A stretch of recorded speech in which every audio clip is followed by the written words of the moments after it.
భద్రాద్రి కొత్తగూడెం జిల్లా ప్రజా పరిషత్ పాలక వర్గ పదవి వీడ్కోలు ఆత్మీయ సన్మానోత్సవ కార్యక్రమానికి జిల్లా కలెక్టర్ జితేష్ వి పాటిల్, ఎస్పీ రోహిత్ రాజులు పాల్గొన్నారు. జిల్లా ప్రజా పరిషత్ సర్వసభ్య చివరి సమావేశాన్ని నిర్వహించారు. ఎజెండాలోని వైద్య శాఖ, వ్యవసాయ శాఖ, పారిశుద్ధ్య కార్యక్రమాలు, అటవీ శాఖల వారీగా చేపట్టిన కార్యక్రమాలు, చర్యల గురించి అధికారులు వివరణ ఇచ్చారు. ఈ సందర్భంగా జెడ్పీటీసీ, ఎంపీటీసీ మెంబర్లు తమ ప్రాదేశిక నియోజకవర్గాల ప్రాంతాల్లో ప్రజా ఇబ్బందులను, సమస్యలను జిల్లా కలెక్టర్ దృష్టికి తీసుకొచ్చారు. అనంతరం జిల్లా ప్రజా పరిషత్ చైర్మన్ గా పనిచేయడం ఎంతో గర్వంగా, సంతోషంగా ఉందని చైర్మన్ కంచర్ల చంద్రశేఖర్ అన్నారు. తనకు సహకరించిన అధికారులకు, జెడ్పీటీసీ, ఎంపీటీసీ సభ్యులకు ధన్యవాదాలు తెలిపారు. అనంతరం జెడ్పీటీసీ, ఎంపీటీసీ సభ్యులను జిల్లా ప్రజా పరిషత్ అధికారులు, సిబ్బంది పూలు చల్లుతూ వేదిక మీదకు ఆహ్వానించి పూలమాలలతో ఘనంగా సత్కరించారు.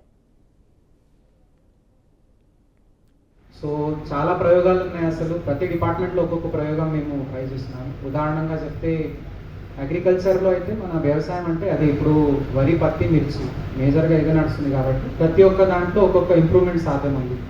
సో అసలు కామారెడ్డిలో మునగా నేను మొదటి పెట్టలేదు. మొదటి ప్రయోగం మునగాది అసలు ఇక్కడే జరిగింది. అది కామారెడ్డిలో స్టడీ చేసే వరకు నా ట్రాన్స్ఫర్ అయింది. కామారెడ్డిలో అసలు సాధించాం అది చేప పెంపకం. సో అక్కడ ఒక సదాశివ్ నగర్ మండల్లో ఒక మోడేగావ్ గ్రామంలో అది మొదలైంది. ఒక మహిళ ముందుకొచ్చి ఒక నీటి కుంటతో పాటు ఒక గుంటలో టార్పోలిన్ ట్యాంక్లో పెంచింది. అండ్ అది సాధ్యమైనాక అదే గాంధారి పక్కన గాంధారి మండలం అయితే వాళ్ళు టెరెస్ మీద వేస్తున్నారు కొరామీన్ చేప. సో అది బీబీసీ వాళ్ళు వచ్చి మొత్తం షూటింగ్ చేసిపోయారు. తర్వాత మేము ప్రభుత్వ పథకాలు, బ్యాంక్ లింకేజ్ మరియు పిఎంఈజీపీ ఇవన్నీ కలిపేసి అది చూస్తే 7 నెలల్లోనే అది సక్సెస్ అవుతుంది. కానీ చేపలతో పాటు ఫీడ్ మాఫియా వస్తుంది కాబట్టి అప్పుడు మొక్కజొన్న పండించే రైతులకి ఒక మషిన్తో దానా తయారు చేసే మషిన్ కూడా తెప్పించాం.